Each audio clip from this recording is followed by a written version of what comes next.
Ever wonder how ballerinas manage to dance on the tips of their toes?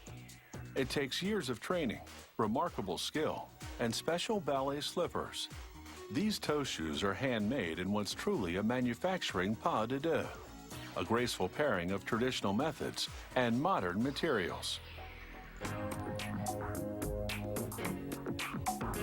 They sew the toe shoe's exterior with 3 pieces of satin. They cut those pieces using a press equipped with a metal die. It slices through enough fabric at a time to make 4 pairs of shoes. They also cut a pure cotton lining for each piece to protect the dancer's feet from irritation. This V-shaped piece is called the vamp. It'll become the front half of the shoe. The seamstress extends the V by attaching the 2 other satin pieces called the quarter panels. They'll form the back half of the shoe. She sews the ends of the V together, making a heel seam, which she reinforces with the rayon ribbon.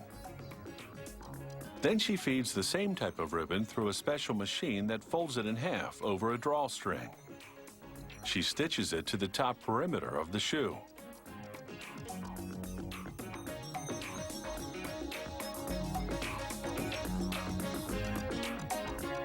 This encased drawstring will enable the dancer to pull the shoe tightly around her foot. Now they put the satin upper onto a wooden form to check the sizing. It's absolutely critical that the height of the vamp be correct to within 1/8 of an inch. If it's even slightly off, the top of the shoe will cut into the dancer's foot. The shoemaker nails the cotton lining to an insole on the bottom of the form. The insole is made of rigid cardboard for support, imbued with plastic for flexibility. After trimming off the excess, he glues the lining onto the insole, making neat little pleats. Once the glue dries, he removes the nail and trims the excess pleating to eliminate any bumps that would irritate the foot. Now they sculpt the toe box, the hard encasing inside the tip of the shoe. It's made of paper mache, only instead of paper and paste, they use fabric and paste.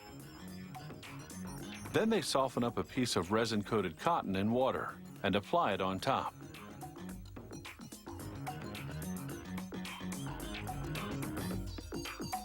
Next, they saturate 2 pieces of burlap with paste and apply them, one after the other, over the cotton.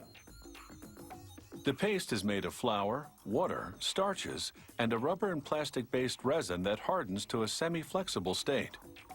That's key, because the toe box has to be stiff enough to bear the dancer's full weight, yet flexible enough so that the ballerina can move fluidly.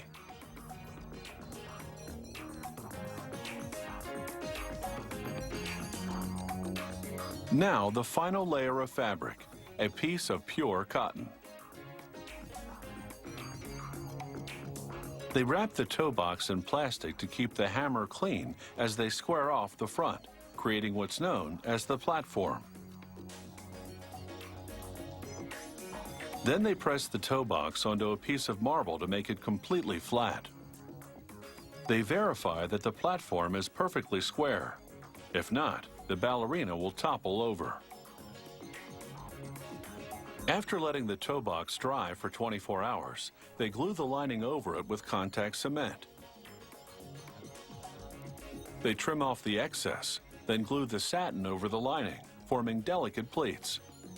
They use lighter glue this time because contact cement would stain the fabric.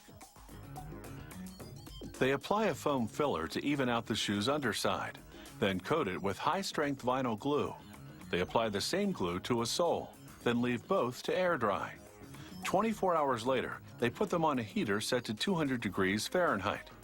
This reactivates the dried glue in about half a minute.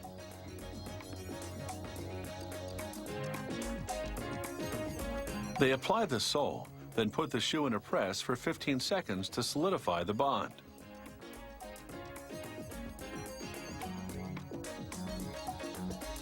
Now they can remove the shoe from the form.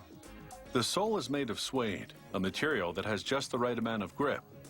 It's non-slip, yet still enables the dancer to glide smoothly across the floor. The last step is to glue in a white suede sock liner.